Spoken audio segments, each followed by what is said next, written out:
Hello friends, आप सभी को उत्तराखंड के लोक पर्व फूल डे की बहुत बहुत शुभकामनाएं। मैं हूं पूनम बिष्ट अल्मोड़ा की पहाड़न। आज मेरे लिए दो खास बातें हैं, एक तो फूल डे है और दूसरा आज मेरी भिटौई आ रही है।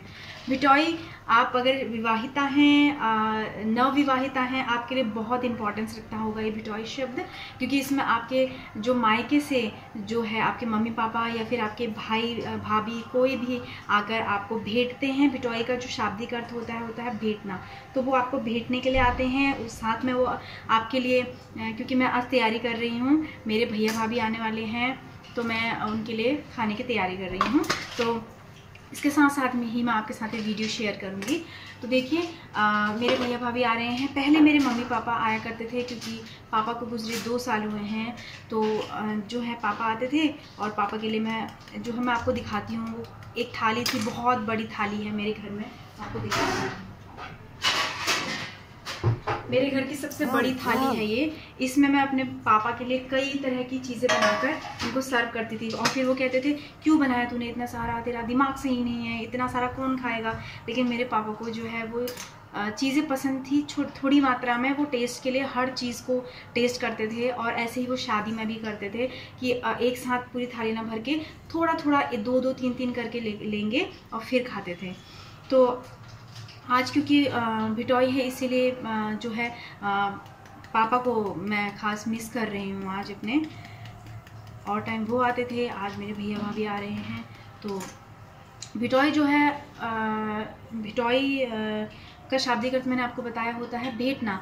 तो नवविवाहिता जो होती है उसकी पहली जो भिटौई होती है वो जो है कौन से महीने में जाती है, आषाढ़ के महीने में आई थिंक तब जाती है, या मैं थोड़ा शायद गलत भी हो सकती हूँ, लेकिन चैत्र मास में वो नहीं जाती है। लेकिन उसके बाद जब दूसरा तीसरा साल या आगे के जो साल होते हैं उसमें चैत्र मास में आप ये भिटौई दे सकते हैं। तो आज बहुत शुभ दिन था, तो वो लोग आ रहे हैं, मैं उनके लिए तैयारी कर रही हूँ। क्योंकि देखिए, पहले के ये भिटौई इसीलिए चली कि पहले जो ज़माने में है उत्तराखंड में इतने साधन नहीं हुआ करते थे इधर उधर जाने के। एक साल में एक बार जाना हुआ करता था, बेटी के घर पे या बेटी का आना हुआ करता था।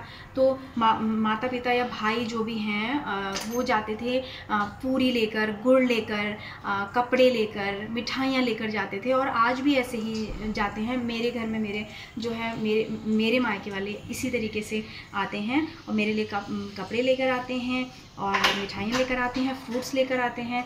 तो जो है ये काफ़ी पहले की तरह ही मनाया जाता है, और इसे पहले की तरह ही मनाया जाना चाहिए, क्योंकि देखिए, अपनी परंपरा से जुड़े रहना, मैंने जैसे कि कहा, बहुत ज़रूरी है।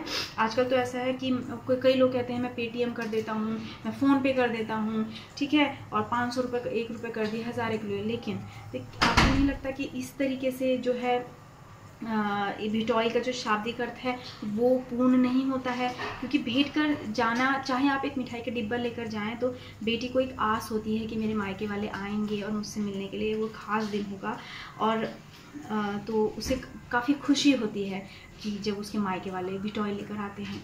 तो एक घुघुती भी इस जो हम परंपरा से जुड़ा हुआ है। घुघुती जो पक्षी है, क्या हुआ था कि एक विवाहिता थी, उसका भाई आया देने के लिए भिटौई, तो वो सोती रही। तो जब उसका भाई चला गया तो उसकी नींद खुली, उसने देखा कि उसके बगल में उसका भाई उसके लिए काफ़ी कुछ छोड़ के गया था, पूरी छोड़ के गया था, गुड़ छोड़ के गया था। तो उसे काफ़ी मलाल हुआ कि वो उठी नहीं उसका भाई, उसने उसे खाना भी नहीं खिलाया।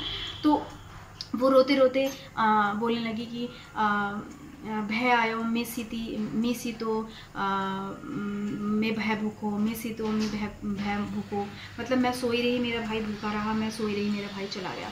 तो जो रोते रोते कहते हैं कि उसके प्राण चले गए। तो वो घुघुती आज भी जो स्वर बोलती है, और चैत्र मास में उसका ये स्वर और भी मीठा हो जाता है, कहते हैं।